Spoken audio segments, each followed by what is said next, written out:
hacer fresas, algo así. Entonces, ahora ya, o sea, ¿Qué iba a cambié hacer qué, perdón? ¿Qué iba a hacer qué? que yo le había puesto en el grupo que yo iba a hacer fresas. Entonces, me di cuenta que sí, pero entonces no lo hice de fresas, sino lo hice de tamarindo chino. Entonces, Ah, esa pero fruta sí se pone. el tamarindo, el que Sí, está profe, acá, es que a veces le llaman torombolo, ¿sí? Ah, ese es ese, profe. muy chévere porque es muy común en el llano. Lo importante es Sí, que profe, usted entonces, tenga acceso al árbol. sí, profe, yo ya terminé de hice, bueno, grabé el video y estaba ahí con el árbol explicando y hasta tenía la fruta en la mano. Así. Eso, entonces ya les explico. El video tiene que explicar. Yo les di un ejemplo, ¿se acuerda de la chica explicando cómo era la reproducción de la papaya y que ella mostraba la flor masculina, la femenina, explicaba cómo era la hermafrodita, dónde estaban ubicados los óvulos, cómo se hacía la propagación de las plantas de papaya, que por qué el macho, a pesar de no tener, no formar fruto, pues lo tenían pues para poder reproducir la planta hembra, todo eso, ¿no? Entonces, como ustedes están trabajando, este periodo es sobre producción agrícola. La idea es que ese cultivo que tomen le extraigan toda la información posible sobre cómo se hace, o sea, qué características tiene la planta, cómo se siembra, cómo se propaga, cómo es el clima, cómo es el cuidado, cómo es la cosecha, todo lo que puedan, que si lo que se aprovecha es el tubérculo, o el fruto, o las hojas, en que se vuelvan expertos. Yo bien hubiera podido dejarles que hicieran un estudio sobre varios cultivos, pero no rescatamos eso que es saber sobre el recurso biológico, sobre el recurso natural, conocerlo a profundidad. Por eso cada uno tiene solo una plantica para que haga todo lo que pueda conocer y explicar sobre esa planta. Entonces es súper importante que por eso les escribí mientras estábamos en receso, pues para que recordaran ir a revisar, porque recuerden que las plantas no florecen todo el año, es en una época, y tampoco dan frutos todo el año. Entonces ustedes debieron haber aprovechado, digamos que este mes larguito que pasó, para poder hacerle seguimiento a esa plantita. Pues lo que me dice Dulce, ¿no? Que ya estaba que ya lo encontró y que ya definió el árbol es muy importante. Esa guía la envió ahorita al final de la clase, me acuerdan de enviar las otras dos guías. Esta es la guía que trabajamos en las 3 primeras semanas. Yo creo que la alcanzamos a socializar en su mayoría, nos faltó creo que la última parte. Y la idea es que todos la hubieran enviado ya. Sin embargo, pues como sé que todos nos desubicamos con este receso, la idea entonces es revisarla, básicamente, y, y que no haya excusa para que este viernes a las 12 por tarde esté en mi correo para la revisión, ¿listo? Entonces, esta guía se dividía en 5 partes, básicamente son 5 guías. La primera era ecología, el tema de cartografía y ubicación de áreas protegidas, que espero que lo tengan en cuenta, sobre todo para su proyecto. Lo que es explicar cómo es el área de estudio, no es solo poner un mapa, entonces usted detalla qué zona es, etcétera. Una leyenda. Esta guía también se las quise hacer como cumpliendo un poquito lo de las normas APA. Entonces, por eso es que ustedes van a ver para que lo tomen como ejemplo en su proyecto. Por ejemplo, aquí esta imagen dice ilustración tal y tomada de no sé quién. Así se citan las imágenes y todo. Eh, aquí, esto, bueno, está en Word, por eso puede haber algunos errores, pero en el PDF que les envié no está. Por ejemplo, acá tomado de Indexa 2019 y la idea es que usted al final en la bibliografía encuentre Indexa 2019 y de qué se trata. Una guía sobre cartografía y toda la cita como se referencia en normas APA. Entonces, este es el primer paso como para que ustedes vean cómo hacer su proyecto. Aquí lo mismo, todo lo que yo les escribí, les puse la referencia No hay algo que sea copiado y pegado sin saber quién es. Aquí también la referencia y usted puede ir a buscar esa referencia y corroborar la que está al final de la bibliografía. Entonces, eso lo toman como ejemplo. Por favor, miren acá, Ibáñez, cita completa, referencia completa, perdón. Decíamos que estas eran referencias y las que están en el texto son la cita. Así debe quedar su propuesta y debe quedar su proyecto. Entonces, en la primera hablábamos sobre los mapas, cómo se interpretan mapas, etcétera. Este puntico era muy fácil, era simplemente colorear de un color lo que es zonas intertropicales o templadas donde hay estaciones y de otro color verde oscuro la tropical. Entonces Jennifer hizo un buen ejercicio acá y señalando los paralelos de rojo, ¿sí era? Creo. De verde, sí. Acá los meridianos de color rojo y los paralelos de color azul. Entonces aquí es leer esta, yo creo que en esa no hay duda, porque aquí ya es simplemente leer cuáles son los paralelos y cuáles son los meridianos.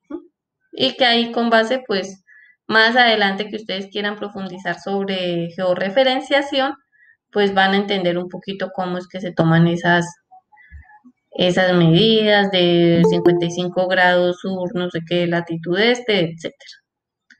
Yo creo que en esta no surge alguna pregunta, pero en esta, en cambio, sí, les traje aquí varios ejemplos. Yo les pedía que ustedes hicieran un mapa en el colegio y delimite cada una de las zonas. En esta parte, las zonas de interés en nuestra área, ¿cuáles son? ¿Serán los salones o será la portería? Para nosotros, ¿qué zonas son de nuestro interés? ¿Las zonas verdes? Las zonas verdes, los bosques, y esas zonas verdes no, si es de mi interés, yo no la puedo poner en solo zonas verdes. Yo la tengo es que detallar, tengo es que poner, venga, donde hay palmas, donde hay jardines, ay, venga, aquí es como hay que hay mangos, aquí como que cultivan plantas medicinales, aquí como que dejaron este espacio baldío y eso se ve escombros, eso se ve feo, venga, acá hay un sitio donde ponen las iguanas, acá hay un sitio donde se inunda, porque si es mi zona verde y mi recurso natural, a mí me interesa desde las características del suelo, de pronto si hay ruido, ¿cierto? Si yo quiero estudiar de pronto fauna, a mí me interesan los sitios menos perturbados, dónde está la carretera. Si yo de pronto esa cartografía del social del colegio la quiero utilizar para de pronto hacer un corredor turístico en mi mismo colegio, pues a mí me interesa saber por dónde pasa la ruta, por dónde pasa la entrada. Entonces de pronto nos faltó un poquito aclarar ahí que esa cartografía cumple un objetivo con miras de utilizar esa cartografía para algo. Yo les envié un mapa para que ustedes no tuvieran, como no podíamos ir allá a calcar, aquí queda el salón tal, aquí queda el salón tal, ustedes tuvieran lo básico, pero eso es infraestructura. Y al fin y al cabo eso es lo que, digamos, menos relevante tenemos. Ustedes tenían es que ponerle todo lo de su interés. Por eso les tengo aquí dos ejemplos de cómo se hace esa cartografía social. Tres ejemplos. Entonces, por ejemplo, esto es muy común usarlo, digamos, los biólogos, los antropólogos, los conservacionistas, los que estudian recursos naturales. De pronto, en una ráfaga, en una visita ráfaga, lo que quieren es saber cómo la gente ve su territorio. Y los ponen a niños, a indígenas, a campesinos, a obreros, a los pobladores, a los citadinos, dibujen su territorio, que es lo que más destacan. Entonces, por ejemplo, si uno ve esto, yo pensaría que el cuerpo del agua de este, sin conocer ni dónde es, porque se ve una imagen borrosa, pues yo pensaría que los cuerpos de agua para estos personajes son súper importantes y no solo porque delimita como un lago, sobre el puente, sino que tiene en cuenta incluso sus vertientes. Entonces, ay, venga, esto me interesa. Yo puedo ya leer en ese mapa que lo que más le interesa a esa población es el recurso agua que tiene acá. Y bueno, de pronto no detalló aquí como tal los árboles y las zonas, pero sí detalla lo que le llega a influir en ese recurso acuático, que es una carretera acá y otro puente acá, una fábrica acá, otra fábrica acá, ¿sí? Entonces esa persona que hizo ese mapa quiso destacar que está siendo un poquito intervenido o que esas son las intervenciones que sufre, digamos, si este fuera el lago. Entonces aquí sí vemos también, no es un mapa como el que yo les mandé, sino que la persona de pronto ya no le interesó, bueno, esto es este más que entender qué es lo que es el interés, porque parece como una ciudad, como si fuera un parque, como un diseño, como que lo que le interesa son las estructuras, puede ser turísticas de esa zona. Es otra forma de representarlo, que no necesariamente tiene que ser así literal como si fuera una fotografía satelital desde el avión, sino simplemente su interpretación. O sea, el mapa real no es redondo y esto no se va a ver así en una perspectiva real, pero es la interpretación. Y miren esta tan bonita, o sea, incluye la población. Entonces aquí, por ejemplo, los indígenas, pero incluye aquí que unos soldados, o sea, hay como una intervención, ¿cierto? Una intervención no es un resguardo completamente protegido ni aislado, sino que pueden llegar grupos armados o lo que sea ahí, ¿no? Y destaca mucho las montañas, el paisaje verde, cómo son sus comunidades, las construcciones de sus chozas, todo eso, ¿no? E incluso le pone pues frases.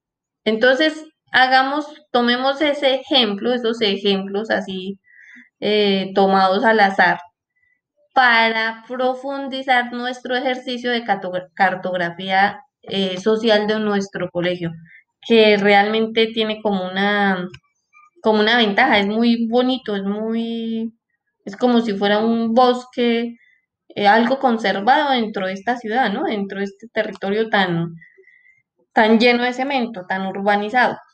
Entonces me gustaría, Jennifer, que ya me envió el ejercicio, me gustaría que repitiera esta partecita. Ya le escribí ahí en los comentarios. Hiciéramos un ejercicio un poquito más a conciencia. Yo sé que es difícil recordar o pensar cuáles son las zonas de juego, las zonas de descanso, las zonas de árboles, las zonas de cultivos, las zonas intervenidas. Por ejemplo, es importante saber dónde está el punto de reciclaje, dónde hay más gente, ustedes dónde pasan el descanso. Por ejemplo, si alguien quisiera destacar dónde hay más basura y es porque hay más gente o donde hay menos, si alguien quiere, por ejemplo, establecer que es que quiero poner una zona de descanso, pero acá no porque es inundado y porque hay mucha hojarasca o porque hay muchos hormigueros, todo eso se ve así. ¿Me queda clara un poquito esa parte, niñas? De cómo hacer Sí, eso. señora. Ok. En el 2 también Jennifer hizo un ejercicio muy bonito, pero sencillamente utilizar su creatividad y aquí lo que me interesa es que usen las convenciones. Entonces, dentro del mapa de la Orinoquía, situemos estos parques nacionales. eh, Puede ser si quieren usar un programa, si quieren usar sobre el mapa, si quieren con diapositivas, con PowerPoint o como vean ustedes más conveniente. Bueno, Jennifer ya ese ejercicio lo hizo muy bien, entonces aplicaría para los demás. En este me parecería a mí que no habría más que aclarar, ¿cierto? Entonces esta guía, digamos que sencillita para introducirnos un poquito a lo que es la cartografía. En esta segunda guía, que es de ecología, es cómo relacionamos la cartografía con biodiversidad y áreas protegidas. Entonces yo les doy aquí dos ejemplos y en el ejercicio, en uno de los ejercicios, les pido el favor que me describan el hábitat del águila crestada y del mono acá según el mapa. Entonces, del mono Socay, revisemos cómo es la distribución y del águila. Pero no es decir simplemente, venga, rescatemos toda la información que podamos. Si esta es la distribución de este mapa, de este mono, perdón, me está diciendo mucho. Primero que el mono seguramente es endémico, pero debo explicar por qué es endémico. Porque realmente solo está presente en dos departamentos de Colombia. Y que es muy restringido el hábitat que él utiliza. No es de montaña, es más bien de piedemonte, tampoco es de llano como tal. ¿Qué clima puede habitar ese mono? ¿Qué vegetación le gustará? ¿De qué vegetación se compondrá? ¿Cuáles podrán ser sus de pronto depredadores naturales o sus fuentes de alimento?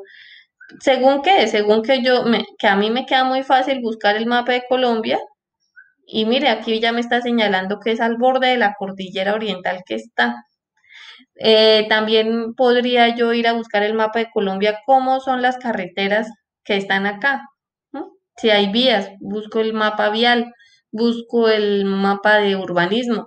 Esta zona que está este mono es extremadamente conservada o extremadamente antropizada o está llena de carreteras, de centros comerciales, de ciudades, de todo. Entonces, no es simplemente que me digan lo que ya está acá o la descripción que yo puse acá. Simplemente es que con base en este mapa, ustedes traten de deducirme características del mono, de su hábitat, de dónde vive. Lo mismo para el águila, por eso les puse como dos ejemplos un poco que difieren entre sí. Mire, el águila, ¿será que yo puedo deducir con esta distribución que ese águila es endémica? Ustedes están viendo aquí la guía, ¿no? Yo no les pregunté. Sí, señora. ¿Esta águila podría ser endémica de Colombia?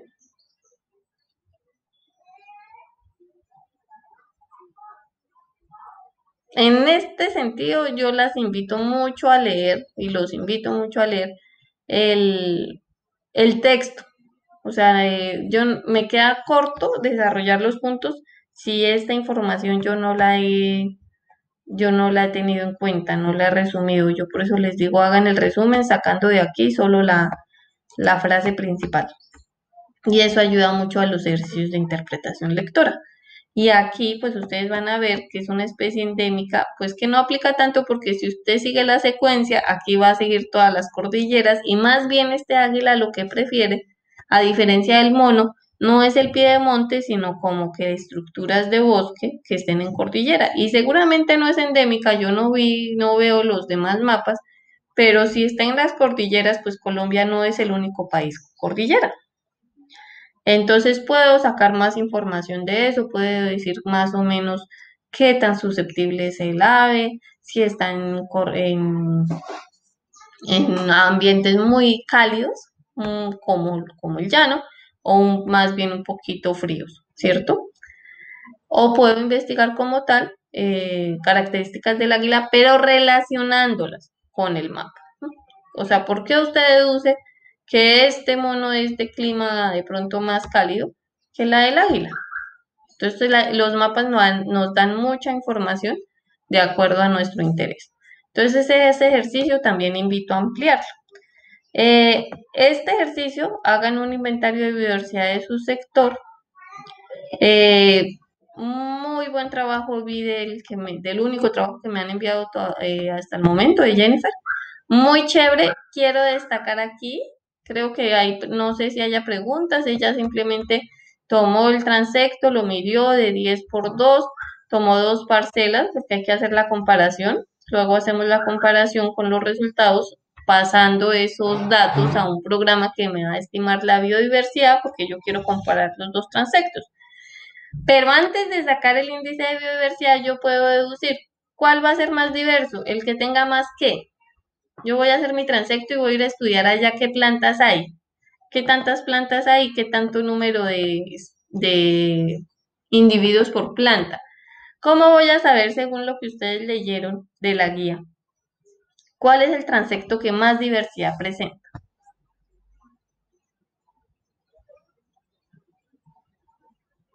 Que es el que me va a reflejar un poquito aquí en la tablita que me van a llenar. Pues el área que tenga como más tipos de plantas. Exacto, más especies de plantas. Muy bien. A comparación de otra que de pronto solo tiene una especie de planta, pero tiene muchas plantas, pero solo una especie. Esa es la comparación que yo quiero hacer. Muy bien, Jennifer. Entonces se nota que ya hizo el ejercicio, muy buen ejercicio. Y también quiero destacar que aquí en la foto traten de rescatar características básicas para determinar las plantas, que es flor y fruto, cuando la hay, o forma de la hoja cuando no tiene ni flor ni fruto, que a veces me envían las fotos un poquito borrosas o muy lejanas. Entonces, muy sencillo el ejercicio. Con dos áreas, tomar dos transectos con dos áreas iguales, usted escoge si es esta o si es esta, determinar para cada una cuántas especies y cuántos números de individuos por especie. Y luego hacemos el análisis, pero aquí más o menos ya lo deducimos. Eh, que sería esta partecita.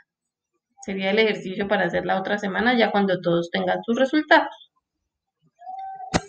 Listo, entonces por ese lado creo que no hay más dudas.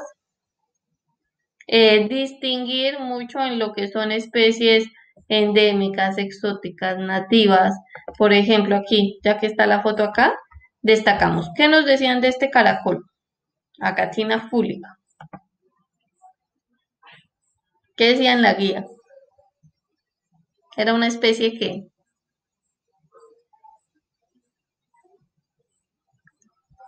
exótica. Una especie exótica es una especie que no es propia de la zona donde ahora está habitando. O sea, esta especie no es propia de Colombia. La trajeron aquí con el fin de propagarla, pues sobre todo para uso cosmético. Y resultó pues que esta especie es de África, bastante depredadora, herbívora, y aparte de todo eso, contiene un parásito que puede causar una enfermedad incluso mortal. Entonces resulta que no le hicieron el control cuando traen una especie de otra zona, no le hacen el control para que no se propague, o sea, para que no salga de su centro de estudio, de su laboratorio, de lo que quieran hacer, o cultivarlo in situ, o sea, cultivarlo en un sitio donde haya restricción y se garantice que esa especie no vaya a ir a zonas silvestres. ¿Qué pasa cuando esa zona llega a zonas silvestres? Pues empieza a hacer daños ecológicos. Incluso también esta especie, ustedes ven que es una de las peores plagas en los cultivos. Entonces eso, de ahí en adelante es una cadena. Ahora utilizar un montón de productos para tratar de erradicar esa plaga. No se sabe y es difícil estimar cuánto daño, cuántas plantas silvestres nativas ha depredado esta plaga, con cuántos otros caracoles nativos o otros invertebrados nativos ha competido y ha contribuido a su extinción. Entonces eso es muy importante tenerlo en cuenta, sobre todo si hacemos cultivos, uso de recursos naturales para producir, para no sé qué, que tengamos en cuenta que si no es una especie exótica, si no es una especie nativa y resulta ser una especie exótica altamente dañina, evitemos su uso, porque tenemos la mayor diversidad en Colombia. ¿Para qué necesitamos traer cosas de afuera que dañen nuestro equilibrio ecosistémico? Entonces es muy importante cuando la gente se le da por hacer negocios, lo mismo con la rana toro, que también para cultivar, para hacer ancas de rana y resultó ser una plaga terrible. Y la mayoría de enfermedades, de plagas, de todo que hay aquí en Colombia ha sido por introducción de especies. El ejemplo que vemos en el Parque Central de Villavicencio, ¿cuál es? ¿Cuál es la plaga que se evidencia ahí frente a la iglesia? ¿Las palomas? Las palomas son europeas, parte de Asia. Esas palomas son introducidas, la paloma gris, y afecta muchísimo. Invasora, eh, compite con otras especies de palomas silvestres, las enferma porque tiene una carga parasitaria altísima, porque es muy gregaria y porque es muy afina a estar cerca a centros urbanos. Entonces ha sido un daño por donde lo vea. E incluso ya, como dice, ¿no? El parque, el árbol samán, el que han tratado de rescatar, no, el que lo han rescatado y lo han tratado de mantener en pie, está sufriendo ahorita por la cantidad de heces fecales de esas aves. ¿Y qué hace la gente? Ir a alimentarlas. Entonces, un poquito contribuir con esa ignorancia que tenemos frente a ese romanticismo por especies exóticas introducidas altamente dañinas. Por eso es tan importante cuando hagan un proyecto de biodiversidad conocer este tema, biodiversidad y áreas protegidas. Estas áreas y estas especies que están aquí nativas llevan millones de años eh, presentes gracias a un proceso evolutivo complejo y nosotros dañamos eso en un segundo con la introducción de cualquier especie. Entonces hay que tener mucho cuidado con eso, con lo que sembramos, con lo que ponemos por ahí, también con lo que extraemos de los bosques, que es lo que vamos a ver creo que en esta o en la siguiente guía sobre permisos y legislación para usar recursos biológicos. ¿Listo? Entonces, por favor, leer muy bien esa guía para poder hacernos una idea de cómo tener idea de cómo evitar que las especies estén en peligro, de cómo no producir daños con especies exóticas. Esta tercera, esta sería una, dos, tres, cuarta, esta sería la cuarta, es la empresa, la guía relacionada con plan de negocios. Entonces yo les doy una lectura. Este señor tiene un instituto acá, tiene un libro que se llama Plan de Negocios, lo enfoca mucho a lo que es el medio ambiente y entonces revisa cómo los recursos naturales han sido un medio pues para plantear diferentes tipos de negocios. Entonces aquí simplemente es un poquito como yo digo, realice un ensayo, pero un ensayo no es que usted tenga su opinión, un ensayo necesita mucho fundamento teórico. Obviamente no los voy a poner que a consultar mínimo 5 libros como debería ser el ensayo, pero sí que se empapen de un tema. Entonces dice, hacer un ensayo de la legislación vigente sobre diferentes consideraciones que debe tener la empresa hacia el medio ambiente. Muy chévere el trabajo de Jennifer, recalco porque es el único que he tenido, que lo enfocó mucho sobre una empresa arrocera. Entonces así fue más sustentado el trabajo. Lo mismo acá, los efectos que tiene cualquier empresa explotadora. Me gustaría mucho que tomaran alguna de carbón o alguna de petróleo, que son altamente contaminantes. Entonces también como que, ay no, que más chera pues que vengan estas multinacionales a explotar nuestros recursos y resulta que a veces no medimos los daños, las consecuencias y más que beneficios porque realmente no aportan un empleo estable a las personas, no son empleos de muy poquitos meses y cada 2 años rotarse, entonces eso no da estabilidad, pero el ambiente sí como queda después de esa explotación. Las historietas creo que ya habíamos hecho el ejercicio el periodo pasado de cómo es una historieta, entonces por favor que la historieta tenga imagen y tenga diálogo. ¿No? Eso básicamente una historieta es como 70 imagen y 30% diálogo. Y que se explique más la imagen que el mismo diálogo. Esta no la alcanzamos, no la decía pauta según la clase. Ahora les mando ejemplos de historietas porque, bueno, no sé cómo les vaya a ustedes con las historietas, pero a veces hay personas que hacen, por ejemplo, solo una imagen. Si la imagen no conta una historia, eso sería más una caricatura. O a veces ponen solo texto. No, entonces la historieta es un cuento animado, un cuento dibujado.